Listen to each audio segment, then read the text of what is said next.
Tunisians are sounding off against the government's proposal to grant amnesty to people accused of corruption if they return illicitly gained funds to the nation. I won't forgive, either for my rights, nor the rights of the Tunisian people, the martyrs' rights, the jobless rights, nor our rights to our resources. I won't forgive the robbers who could be whitewashed. This draft law allows corrupt people to come back with more power. Second, it's unconstitutional. Third, the president thinks in Tunisia is business as usual, but many things have changed. President Beji Said Essebsi first introduced the draft Economic Reconciliation Law in 2015. It was meant to be a way to boost investment by re-injecting money embezzled by businessmen during the rule of deposed leader Zine El-Abidine Ben Ali. The proposed bill sparked outcry then, and it's continuing to do that now, because ordinary Tunisians and civil society groups have been demanding accountability for the crimes. They argue that true justice can't take place if amnesty is granted.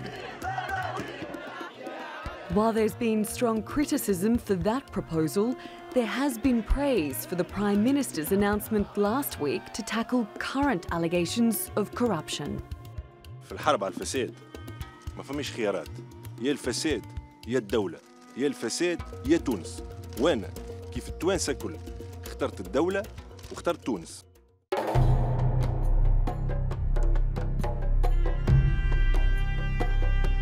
Since the fall of the Ben Ali regime, Tunisians have been confronting decades of past abuse.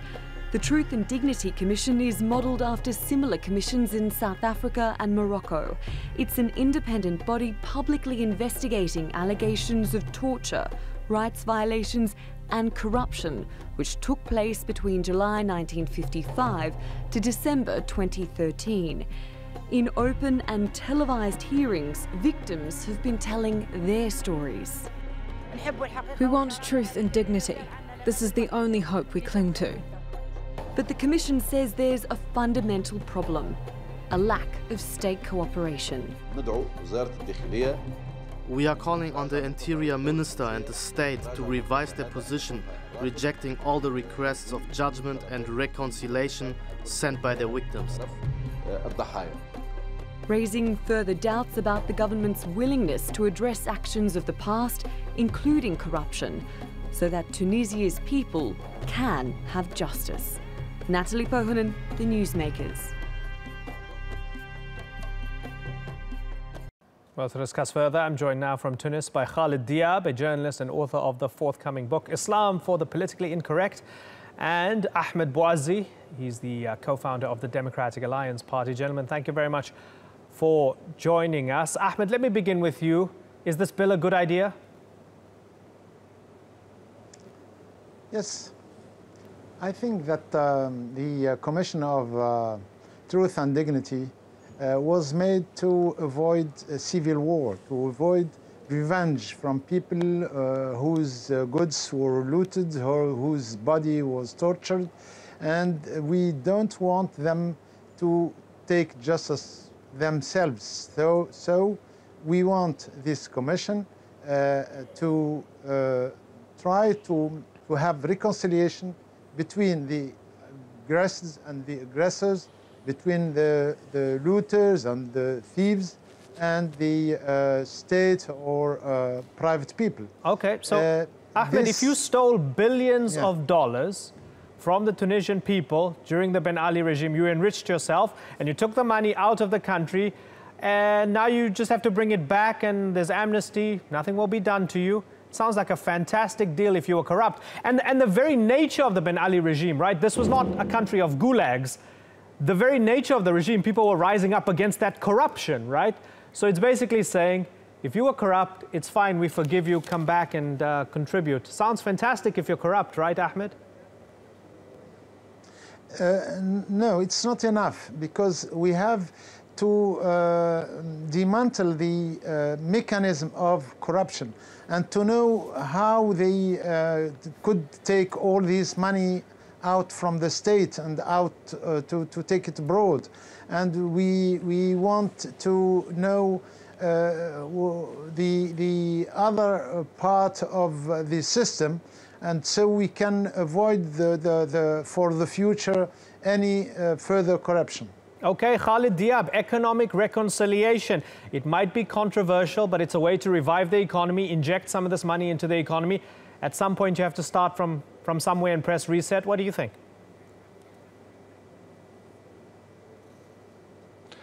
I'm not sure it will actually revive the economy. I mean, there's no evidence to suggest that this kind of amnesty will necessarily revive Tunisia's economic fortunes, because it will only deliver a fraction of the money that was embezzled. On top of that, you can't dismantle the infrastructure of corruption by offering those who were involved in that corruption amnesty.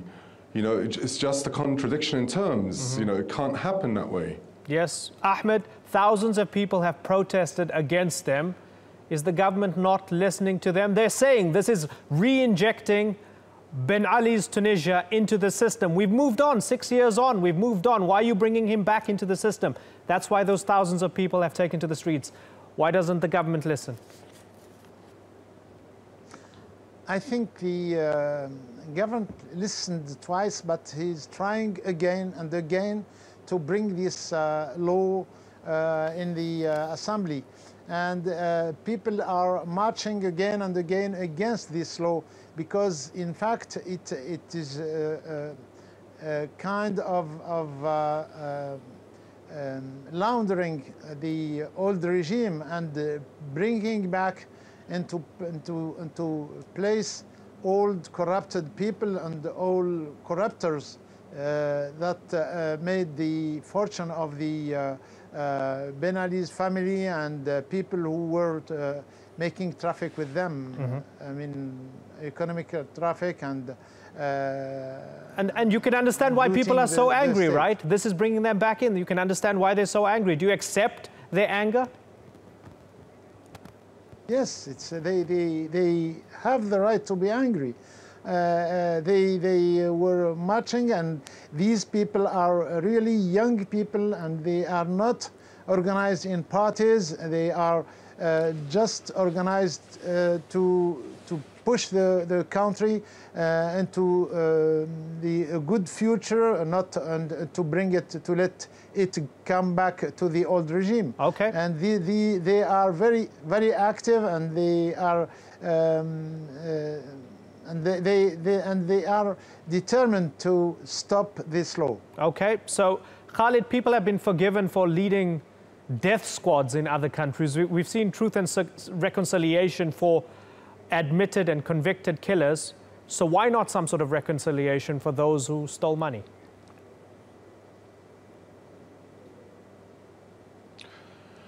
Well, I mean, first of all, I mean, I think Tunisia, as a start, doesn't require any new law. I mean, it already has a mechanism in place for dealing with past abuses and corruption.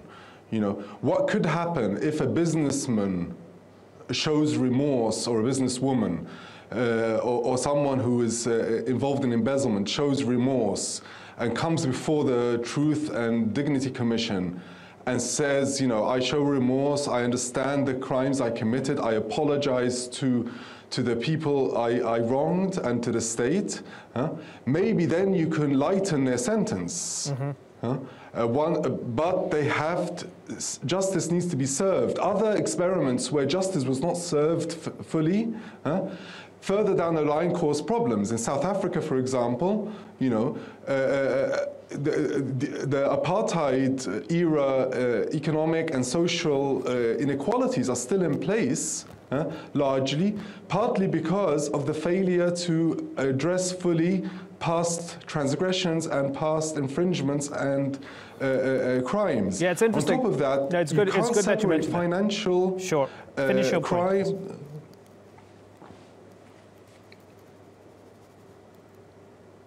Yes. So also, like, financial crimes are intimately interwoven, as many experts have shown, with political crime. State abuse, from police brutality to arrest to repression, are often done to protect an elite, you know, from public oversight over their crony capitalism and their theft of state resources. Okay, and some interesting points made there. And one of the counter-arguments, especially with South Africa, is people said, well, the reason there was truth and reconciliation was precisely, as Ahmed says, as well, to prevent a civil war. Whether it worked out well in the end is up for the historians, I guess, to say. Let's broaden this out now and bring in Amna Gouelali. She's the senior Tunisia and Algeria researcher for Human Rights Watch. Amna, good of you to join the conversation. Tell me why Human Rights Watch doesn't like this bill. Well, we don't like this bill, and we opposed it since the beginning. So since it was first proposed by President Sibsi in 2015, because we believe that it would be a blow to transitional justice and a blow to the democratic process in Tunisia as a whole.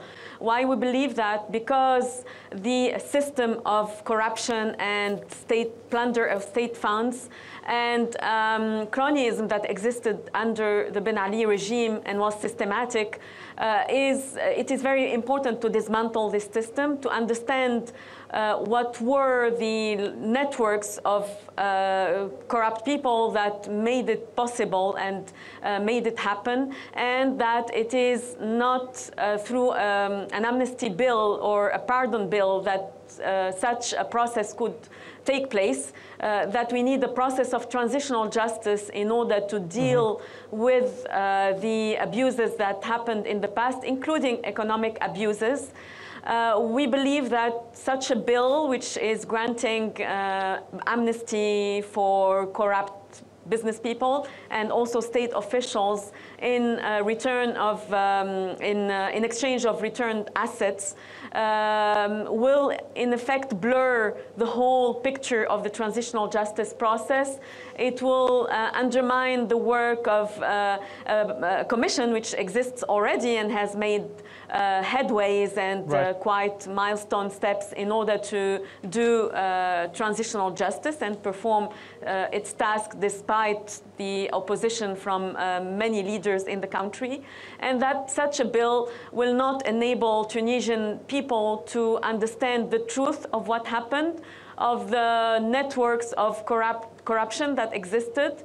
It will not also help Tunisian people and Tunisian institutions, Tunisian state, in fact, to dismantle this system and to build a new country that is based on other principles and not on corruption and plunder of state funds. Okay, so that was well laid out. Let's bring in Ahmed here. Ahmed, my first question to you, I asked you, do you think the bill was a good idea? You said yes. After you've heard what Amna said, I mean, she made a fantastic case for all the worries about this bill. Is that enough for you to change your mind? That was a compelling case.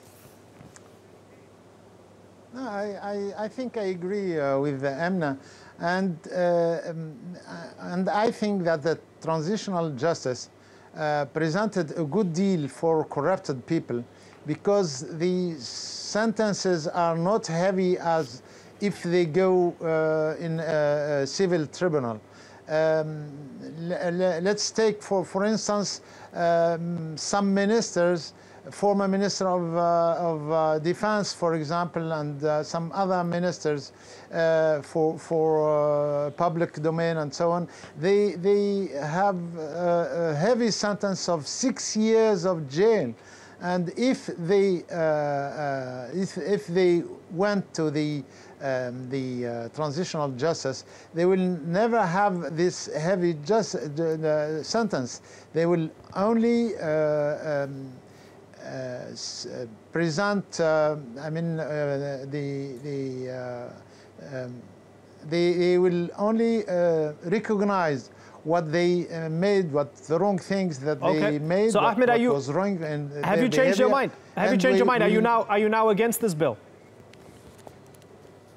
I am against the bill of the President of the Republic, the bill to just have an amnesty for corrupted people. because in the transitional justice, they need an inquiry to check if the money they said they have to take away is the right amount of money, or there are many other amounts of money that they were trying to hide to not give back to the state. Okay. Amna, when we look at this holistically, Tunisia says, you know, they've declared a war on corruption. Just last week, there was news that 3 businessmen were arrested, plus a customs officer suspected of graft, and so on. Holistically speaking, I know you're against this bill, but in recent times, has the government been doing well in fighting corruption?